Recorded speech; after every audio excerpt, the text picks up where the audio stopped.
கர்த்தருடைய பரிசுத்தமுள்ள நாமத்திற்கு ஸ்தோத்திரம். இன்றைய நாளின் கர்த்தருடைய வார்த்தையாக 1 சாமுவேலின் புஸ்தகம் 17ஆம் அதிகாரம் 45ஆம் வசனத்தினுடைய கடைசி பகுதி.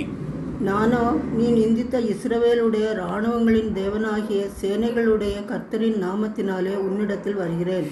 கர்த்தருடைய நாமத்தினாலே உன்னிடத்திலே வருகிறேன் என்று சொல்லி இந்த இடத்திலே பெலிஸ்தியனுக்கு விரோதமாய் தாவீது சொல்லுகிறார்.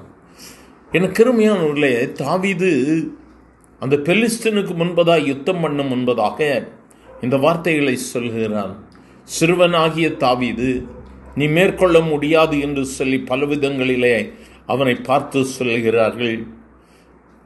ஆனால் இந்த இடத்துல தாவீது சொல்லும் பொழுது சொல்லுகிற முக்கியமான வார்த்தை, நீ நிந்தித்த இஸ்ரவேலின் தேவனாகிய கர்த்தரின் நாமத்தில் உன்னிடத்தில் வருகிறேன்.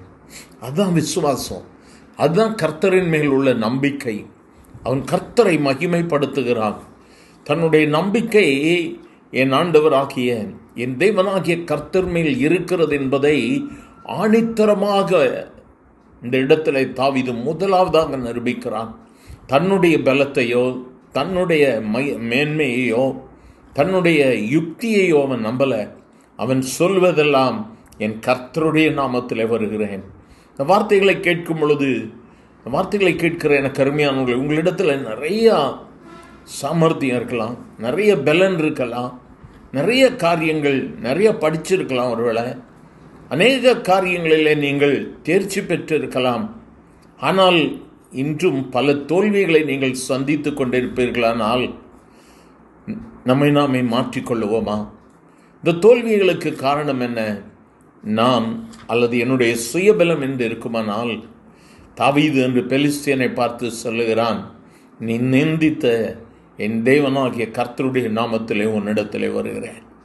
ஒருவேளை சோர்ந்து போய் இந்த வார்த்தைகளை கேட்டுக்கொண்டிருப்பாய். ஆனால் எனக்கு அருமையான தேவ பிள்ளையே, நீயும் இந்த நாளிலே உன் எல்லாவற்றையும் உதறி தள்ளிவிட்டு, ஆண்டவரே, என்னுடைய பட்டமோ படிப்போ என்னுடைய மேன்மையோ என்னுடைய அனுபவமோ அல்ல ஆண்டவரே, உம்முடைய பலன், உம்முடைய வார்த்தை, என் வேதம் எனக்கு மனமகிழ்ச்சி, உம்முடைய வேதத்தை கையில் எடுக்கிறேன் ஆண்டவரே என்று சொல்லி ஒரே ஒரு தடவை ஆண்டவருடைய சமூகத்தில் உன்னை நீ ஒப்பு கொடுப்பாய். ஆனால் இன்று உன்னுடைய வெற்றியின் வாழ்வின் துவக்கமாக இருக்கும். என்று உன்னை அர்ப்பணிப்பாயா? இயேசுவின் ஜெபத்தை கேட்க விரும்புகிறார். அவரை நோக்கி பார்ப்பாயா? எங்கள் அன்பின் ஆண்டவரே, ஆசீர்வதிக்கப்பட்ட இந்த நல்ல காலை வேளைக்காக நன்றி ஆண்டவரே. நீ நிந்தித்த கர்த்தரின் நாமத்தினாலே உன்னிடத்திலே வருகிறேன் என்று சொல்லி தாவீது கடந்து சென்று பெலிஸ்தியனை முறி அடித்த வண்ணமாய் இன்றும் ஆண்டவரே பலவித சோர்வுகள், பலவித எதிர்ப்புகள், பலவிதமான குடும்ப கஷ்டங்கள் எல்லாவற்றையும் பார்த்து பார்த்து ஆண்டவரே சோர்ந்து போய் தங்களுடைய சுய பலத்தில் ஓடி தோல்வியை கண்டிருக்கிற உம்முடைய மக்கள் உம்முடைய நாமத்தை சொல்லி எழும்புகிறார்கள். இவர்கள் வெற்றியை காண கர்த்தர் உதவி செய்யும். ஆசீர்வதியும். இயேசுவின் நாமத்தில் பிதாவே, ஆமேன், ஆமேன்.